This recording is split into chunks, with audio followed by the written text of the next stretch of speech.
Welcome to episode 2 of the Sourdough Can Be Simple podcast. My name is Mary and I'm your host. If you're brand new over here, I have a blog, therosehomestead.com, where I share tons of sourdough recipes, tips, and tricks. And I have a YouTube channel, Rose Homestead, where I do a lot of visual sourdough stuff. And if that's interesting to you, head over to those resources. So episode 2, today we are going to be tackling one of the biggest questions I get when making a sourdough starter. It goes something like, my sourdough starter was really active on day 3, but on day 4 it did nothing. And that's actually pretty common. It is called the false rise by some, and it happens to almost everybody who makes a sourdough starter. When you are making a starter, I think it's important to know what's going on, and I think that helps to understand why that it is doing what it's doing when it's doing it. So when you make a sourdough starter, you're taking flour and water and you're mixing it. You are looking to capture wild yeast. Now, wild yeast can be on the flour, on the jar that you're using, on the utensils, on your hands, in the air. There's wild yeasts everywhere. And so what we want to happen is we want to capture those wild yeasts and start building lactic acid bacteria. That's the good bacteria. And we want that good bacteria to overtake any bad bacteria. And it takes a little bit of time. And you're going to see lots of different things happen during this process. There's going to be some really off-putting odor on day 3 or 4. There's going to be lots of bubbles one day, no bubbles the next day. And if you understand, it's a very delicate balance that's happening. If you kind of look at it like if you are building a house and you have days where there is tremendous progress and it's things that you can see, but then sometimes it looks like a month and nothing's happened, but you didn't see what was happening. So let's take, for instance, you're building a house. Well, when the roof goes on, that's huge. And you say, wow, that is a lot of activity. But for 30 days prior to that, there was plumbing in the walls being put in. There was drains being put in, electrical wires being put in. And it doesn't look as impressive as the roof that's on the house. But nonetheless, there is activity, and it is crucial. It's no different when you are creating this colony of yeast and bacteria. You may not see all the activity sometimes, but there is work being done, and I encourage you to be patient because eventually it will come to fruition and it will work out. But let's talk about what you can do if you lose activity on day 4 or 5 and it doesn't come back. That's different. And so we need to talk about that. The first question that I asked anybody that sent me a message along the lines of, I had activity, now I don't, is number 1, what kind of water do you use in your starter? And number 2, what kind of flour do you use in your starter? It does make a difference. And so let's just take one at a time. 2 simple, basic ingredients to make a sourdough starter, but they are important. And it's important the quality that you use and the types that you use. So let's start with water. Water, of course, is very important in making a sourdough starter because without it, you would just have flour. And it gives it body. So I recommend, for best results, that you use a filtered water. whether that be store-bought filtered water, whether you use a Brita filter, a Berkey filter, a Barreau filter, or you have a one of the filters that's under your sink, some kind of filter that filters out, most importantly, chlorine. Chlorine is in our tap water, and there's a reason. It is important because it kills viruses and bacteria and things like that. But to put it in perspective, it's kind of like bleach. It's not, we're not drinking bleach, don't misunderstand me, but it can have that effect on your starter, especially in those early days where the bacteria has a hard time thriving if there's quite a bit of chlorine in your water. And so if you don't have a water filter and you still want to get started, you can get your water out the night before, leave it sit out uncovered, and the chlorine will dissipate quite a bit, and that can help. But I do recommend that you use filtered water. Well water is fine as well, but basically a good filtered water. I have had people ask me if you can use distilled water. I have a story about that I'm going to share with you. I tried to make a sourdough starter the very, very, very, very first time, and I used distilled water, and nothing happened. And so I was so confused because I kept doing everything they said to do, and I might get 2 bubbles, I may get no bubbles, and it just, nothing was happening. And I was like, what is going on with this starter? And I gave up on the starter. Well, I did a little research, and I found an article. If I can find it, I will put it in the show notes. But I found an article how that distilled water doesn't have any trace minerals in it. Because when you distill it, it takes everything. You're literally left with just water, no minerals at all. And apparently these trace minerals have something to do with building a sourdough starter. They're actually pretty important. And when I fixed that and started adding some trace minerals back into the distilled water, I was able to make a sourdough starter successfully. And so in my experience, distilled water is not the best option for making a sourdough starter. So you may have good luck with it. I had no luck with it. And so that's one of those things that we need to address, is the quality of the water that you're using. So the next thing that we need to talk about is flour. There are so many choices of flour that you can use to make a sourdough starter. All-purpose flour, bread flour, whole wheat flour, whole grain flour, which is like a freshly milled flour, rye flour.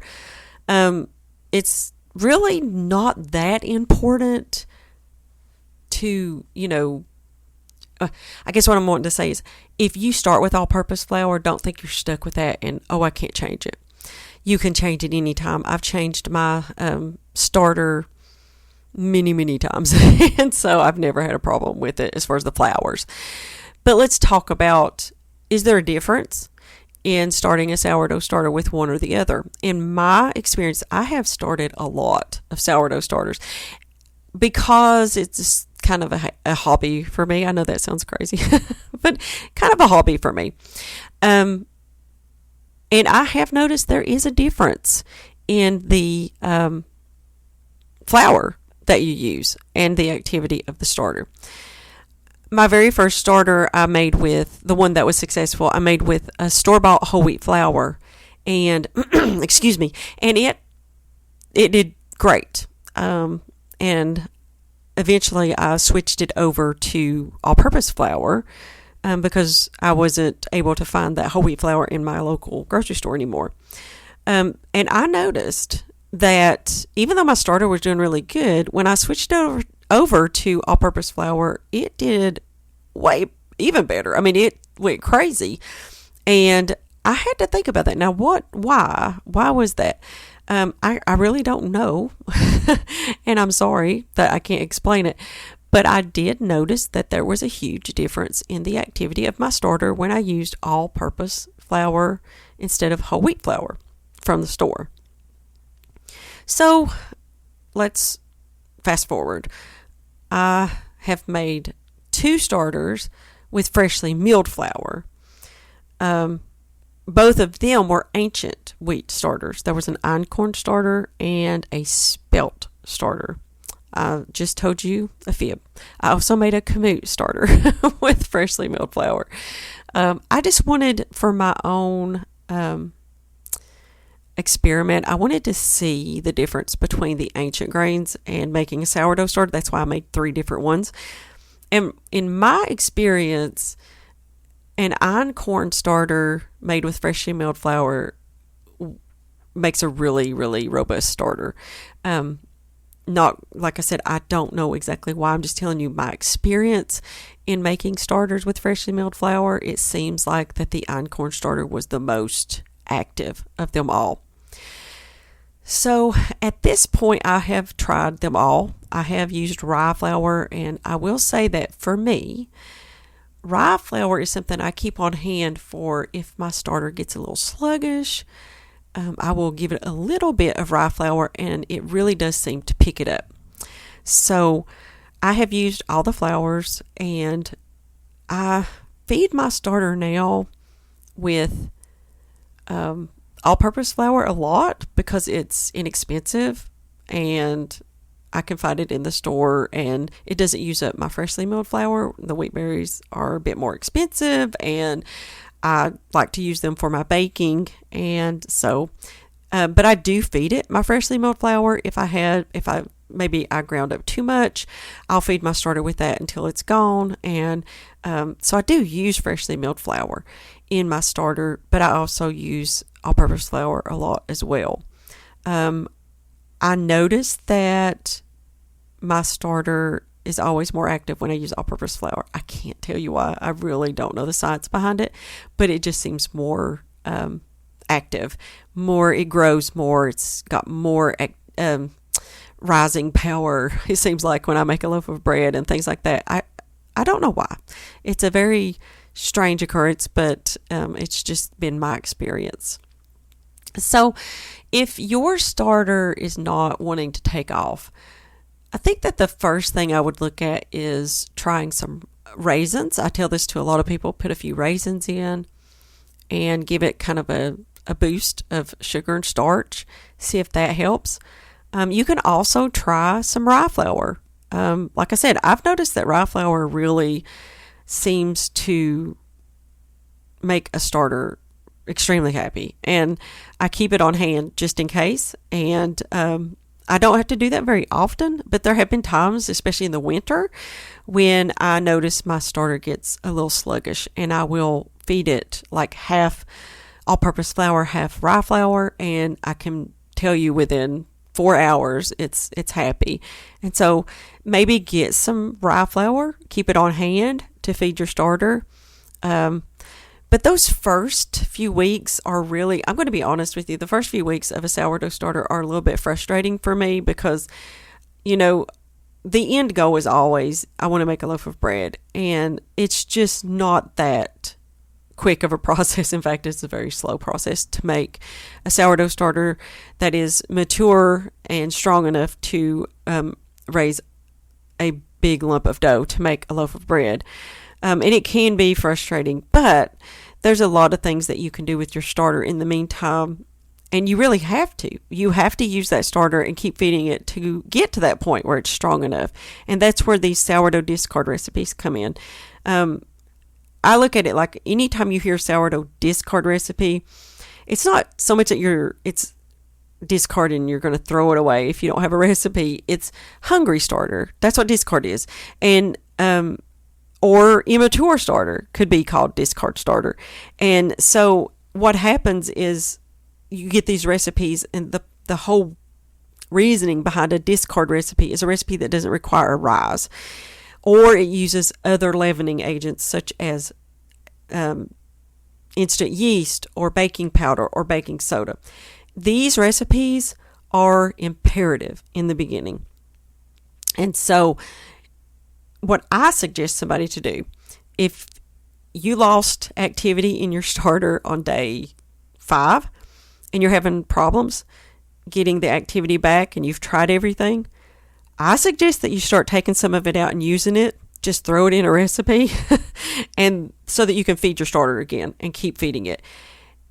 Nature is going to win.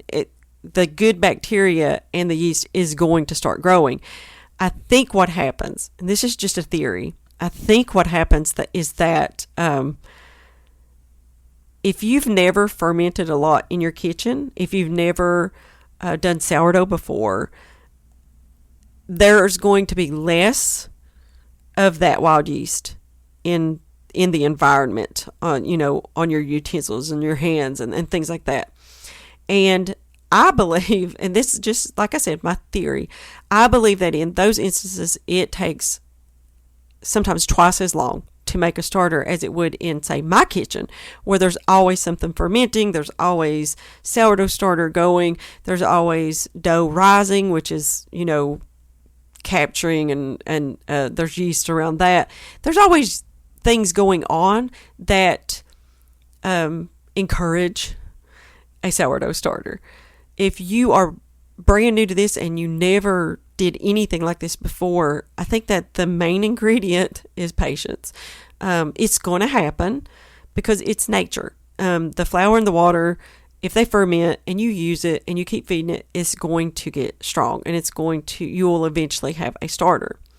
So let's just say that you are not interested in waiting forever, or what seems like forever, for your starter to get strong enough, to get active and to get strong enough to make bread. There are options for you, very inexpensive options, I might add. You can go on King Arthur's website and get fresh starter sent right to your house. That is very active because it is from their main starter, which is super active. And you can go ahead and start making bread with that. I don't know if everybody knows that that's an option, because I have people who say, I gave up. Sourdough's not for me. I gave up because I couldn't get a starter going. And I'm not sure that they ever thought about that. But I highly recommend doing that. If you are frustrated and you say, I have tried this sourdough thing, it's not working, I am so sick and tired of trying to make a sourdough starter, you can order from a lot of different places. Etsy has a ton of sourdough starters on it. King Arthur, Cultures for Health, I think Breadtopia even has some sourdough starter. There's all these places, and I've ordered different ones before just for fun to try them out, and they're very active and they do very well, and you can be baking bread within like a couple of days. You do have to, now with the King Arthur one, I don't think you have to wait. It's fresh starter, but if you get a dehydrated starter, it may take a couple of days, but that's it, and you will be on your way to making bread. And so it's one of those things that I want to encourage you, that even if all else fails and you can't make a starter, very inexpensively you can go and purchase one online and you can be making sourdough bread. It's not anything to be ashamed of if it didn't work for you to make a starter. There's nothing wrong with that, and I still say don't give up. I still say get a starter online and at least make the sourdough bread, because the health benefits of fermenting your doughs are worth it. The flavor that you get is worth it. And making your bread at home is always worth it. I had a really good friend of mine. She was my best friend in high school. Sent me a message the other day, and someone gave her some starter, and her first loaf of bread was absolutely beautiful. She had an active, healthy starter. And do you know what that does? That immediately gave her confidence. She's ready to try something else, because that sourdough starter was ready to go when she brought it in her kitchen. She didn't have to wait. Really, really important that you build some confidence. And so if you have been just frustrated with the sourdough process and you just don't feel like that you can take it anymore, I want to encourage you try the two things I said with the raisins, the rye flour. If that doesn't work, get online, order a starter, and get to baking sourdough bread. There's no shame here for that. I think it's wonderful. I think it still gets you on the right track to being a successful sourdough baker. And I hope that this episode helped you if you are that person and you are just so sick and tired of your sourdough starter not activating. I can assure you that you're not alone. I get this question and this comment many times throughout the week, and there are a lot of you all out there who just have had a frustrating time making a sourdough starter. Don't feel bad. Try a few things. If it doesn't work, grab you a sourdough starter online and get to baking. Well, I hope you enjoyed today's episode of the Sourdough Can Be Simple podcast. This was episode 2. Thank you so much for joining me. I am enjoying doing this. I am taking questions over on my YouTube. Go to Rose Homestead and go to the community posts, and I have a launch where I talked about my podcast, and you can put your questions there and I will be happy to answer them. You can also submit your questions on Instagram, send me a DM, and I will make a list of all of those, and also on Facebook, Rose Homestead. Yeah. I know a lot of people know this, but I had a hacking thing happen back in July and lost my Facebook page and my YouTube page. And so I had to kind of name them just a little bit different. So my Facebook is Rose Homestead. And so if you find me there, you can send me a message and submit your questions there too. I am so excited to answer your questions and to be on this sourdough journey with you. All right, well, that's all I have for you today, and we'll see you back here next week for the next episode.